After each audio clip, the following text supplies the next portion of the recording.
So, if you're a progressive, how do you short circuit the Second Amendment? How can you pull guns off the street? How can you stop gun sales? Well, you could do it a couple ways. You can go through the Second Amendment and through Congress, which is going to be a headache.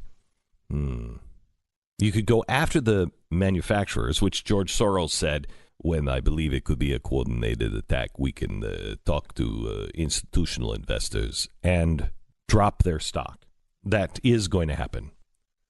Money doesn't talk, it screams. Money, money, money, money.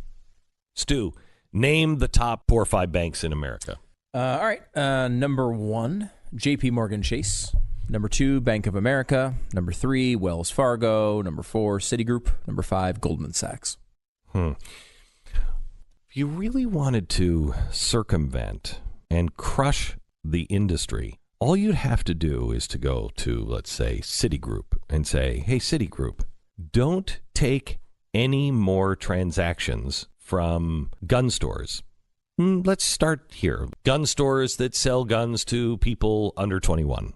And if they sell high-capacity magazines, if they sell ARs, don't do business with them. If you could get Citigroup to do it, and then you could get Bank of America, JP Morgan Chase, or Wells Fargo, nobody has anywhere to put their money. Nobody can use their credit cards to buy guns. Nobody can make a financial transaction. You've put the gun industry out of business. Last week, there was a story that I haven't seen reported anywhere. It was reported here last week, but you need to know about it. Citigroup did that last week. We are no longer going to offer any financial assistance. There will be no transactions with our credit cards, investments, loans, banking services, no services to stores or people that are selling guns under 20 to people under 21, which is legal. Under 21, if you sell high capacity magazines, you will no longer be able to have any financial services from Citigroup. So what happens? Citigroup loses those gun stores. They go over to Bank of America. They go over to Wells Fargo. They go to Chase Manhattan. What happens if one of those said, you know what, we're going to do the same thing? This is happening. So far, it's only Citigroup that's doing it.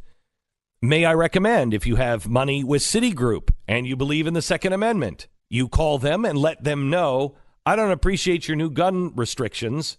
I'm moving my money. And when you open an account with Bank of America or JP Morgan Chase or Wells Fargo, you tell them, by the way, I'm opening up an account with you because I left Citigroup because of their stance on gun stores.